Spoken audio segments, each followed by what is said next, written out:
Тука се ректорите од сите 9 партнерски универзитети и во моментот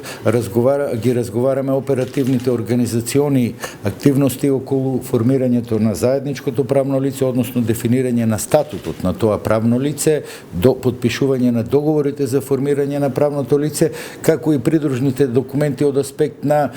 лични податоци, заштита на лични податоци, организација на сите активности кои што се потребни за да се реализира и да профункционира правното лице во иднина. Истовремено се разговара, како што кажав, на повеќе активности околу организација на заеднички студиски програми, ќе почнеме најверојатно со докторски студии во областа на здравството и многу други активности, пред се мобилности, начинот на размена на подобрување на мобилностите и на студентите и на персоналот, организации, организирање на тие активности од страна на сите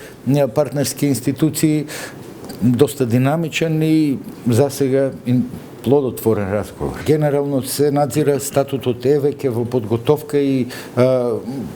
генерално нема некои спорни моменти, ќе биде доста брзо реализирано, операционализирано околу тоа. Главно се работат правниот сектор, правните групи во моментот работат на деталите околу заштита на лични податоци, размена на податоци, бидејќи сето тоа мора да биде соодветно организирано како што бараат европските прописи и закони и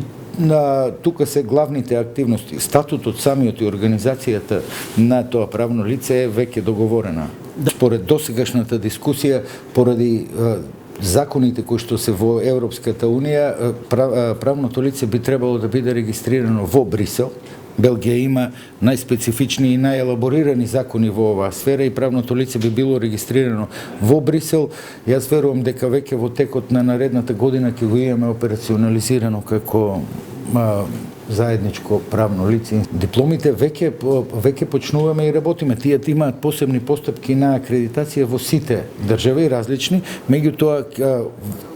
мислам дека има 13 заеднички апликации, од кои 3 веќе се во прогрес, вклучително е фармација е во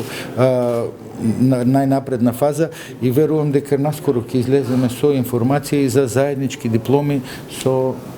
поедините универзитети од Алијанса. The topic of Universities of Applied Science is very hot, not in European Commission Brussels. И креирањето на европските универзитетски алијанси представува, се разбира, додадена вредност. Во рамките на Европската унија досега има 64 универзитетски алијанси и особено се постои голем интерес за применитите науки, се разбира, преку конструирање на овој еден заеднички европски ентитет. Ние во суштина даваме синергија, даваме кохезија, ги сплотуваме нашите ресурси, нашите институции, така натаму се социјални за да направиме нешто повеќе, нешто што ќе биде позначајно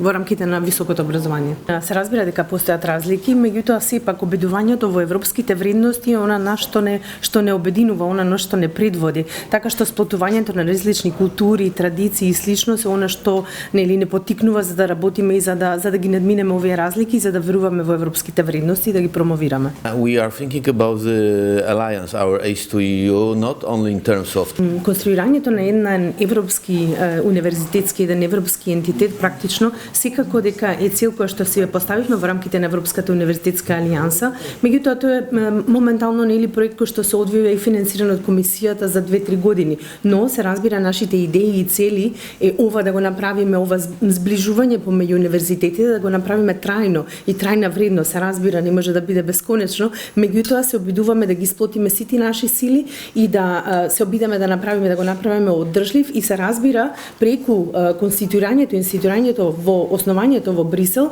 да се обидеме заеднички преку апликации на различни други Erasmus проекти и слично, да се обидеме на некој начин да го оддржиме ова здружување.